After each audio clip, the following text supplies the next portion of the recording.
Wajah bagaikan kanvas bagi seorang makeup artis yang bekerja mempercantik wajah kliennya di momen spesial, seperti ulang tahun, wisuda, hingga pernikahan. Berbeda dengan makeup artis pada umumnya, Julia Wati justru menggunakan foundation, blush on, hingga lipstick untuk mempercantik rupa seseorang yang sudah meninggal dunia. Ia memilih jalan sunyi sebagai seorang perias jenazah yang memulas kenangan terakhir. Perkenalkan, nama saya Julia Wati, biasa dipanggil Julia.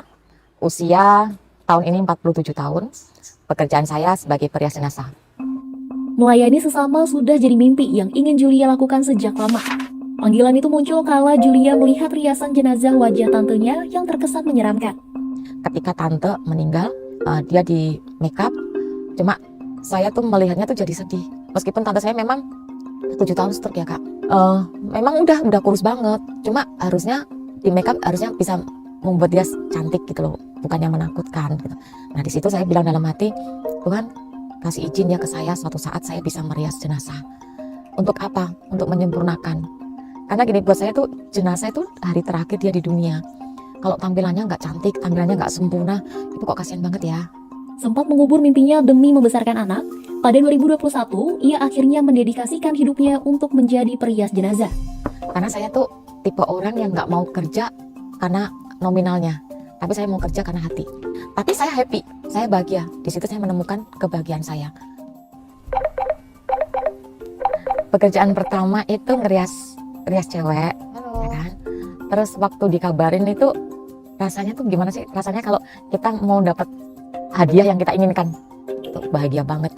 Begitu sampai lokasi, saya seneng banget bisa merias pertama kali tuh rasanya, aduh Tuhan, ini loh mimpi yang aku inginkan selama bertahun-tahun akhirnya bisa ya jadi kenyataan. Tunggu ya, nanti kalau saya udah berangkat saya kabarin ya kak ya. Thank you kak, see you. Seiring berjalannya waktu, Julia pun mengabdikan diri sepenuhnya untuk pekerjaan yang ia cintai ini. Nah kalau kita mau jadi perias yang profesional, ya kita harus benar-benar mengorbankan diri, mendedikasikan diri itu nggak main-main. Kalau saya berani kak 24 jam dalam 7 hari, saya dedikasikan untuk jenazah. Jam berapapun mau dipanggil, nggak tidur pun saya oke.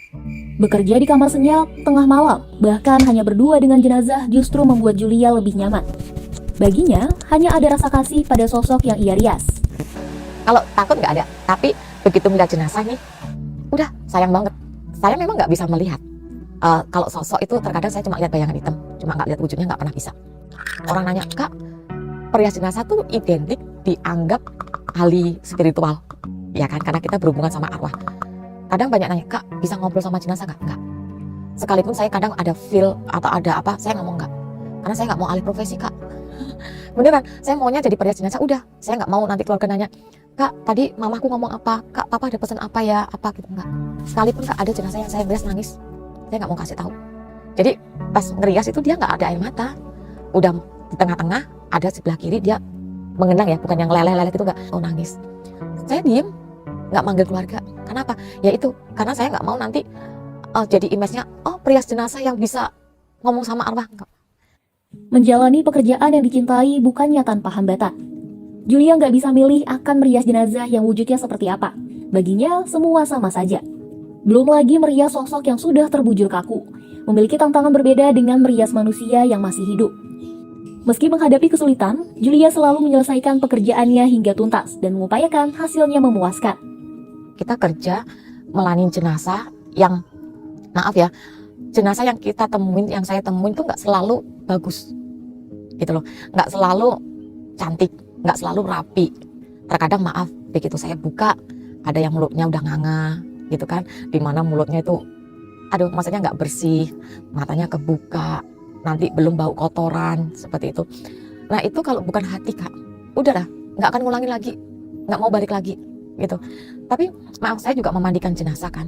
Kalau kita tahu dia masih ada kotorannya, ya kan, masih maaf ada BAB-nya, kita harus bersihin. Saya harus bersihin.